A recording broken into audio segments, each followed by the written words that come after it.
praticamente temos 520 anos, não é, de um país que se constituiu a partir da chegada do colonizador europeu. Então, nesses 520 anos, nós temos basicamente 430 anos, né, que representa praticamente 80% do tempo do país, né, de 1500 a 2020. 80% desse tempo se deu basicamente assentado no trabalho na sociedade agrária. Certo? Então, precisamos reconhecer que o Brasil que somos tem, de certa maneira, uma parte significativa do que nós fomos, não é? Por 430 anos, praticamente, diante do trabalho agrário, do trabalho submetido, não é, a uma sociedade com características muito específicas, não é? Que, embora a gente tenha alguns traços, mas, de certa maneira, corresponde a uma situação que pode ser dividida, inclusive, em duas partes. Não? A primeira parte que está relacionada ao período em que, e o maior tempo, inclusive, que predominou o trabalho escravo. Nós estamos falando praticamente de 430 anos de sociedade agrária, 388 anos vinculados à escravidão indígena, à escravidão negra, africana. Né? Então, 90% do tempo que predominou a sociedade agrária no Brasil, né, 90% do tempo foi, de certa maneira, associado ao trabalho escravo, ao trabalho forçado. Certo? E por que é importante resgatar esta fase que é majoritária do tempo no Brasil? Né?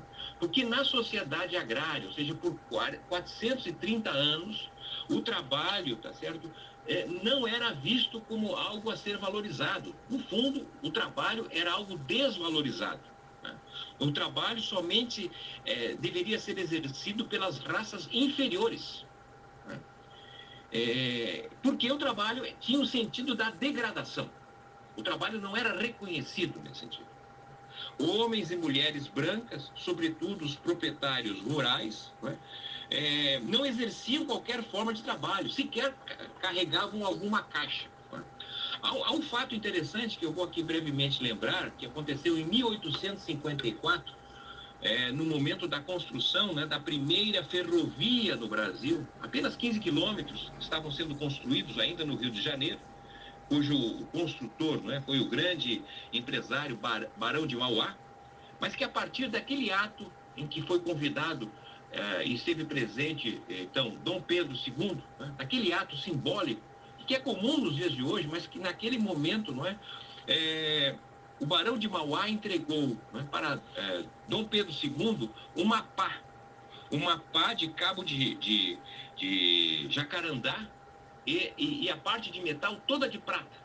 Então era uma pá especial, mas uma pá simbólica em que o Dom Pedro II precisaria dar uma primeira movida numa parte de terra para inaugurar, digamos, esta construção, que era uma construção inédita no Brasil, a construção da primeira ferrovia em 1854.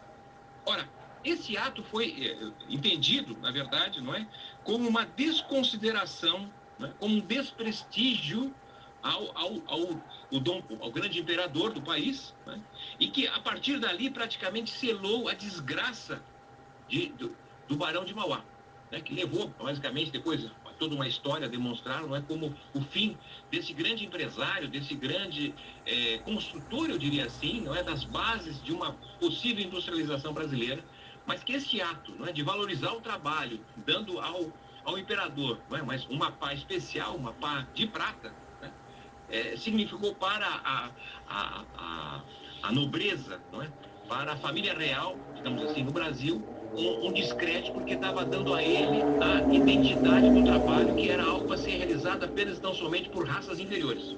Certo? Então nós estamos falando de um pouco mais de 4 séculos em que o trabalho é profundamente desvalorizado. Né? Há registros, que eu não vou gastar tempo aqui, mas há registros interessantes de estrangeiros, estudiosos que vieram para o Brasil, não é? E identificaram que aqui no Brasil tinha uma espécie de classe dirigente que era basicamente preguiçosa. Né? O direito à preguiça, que foi defendido no final do século XIX na Europa, aqui era praticado pela elite, né? Porque trabalho não era com ela. O trabalho era de raças inferiores.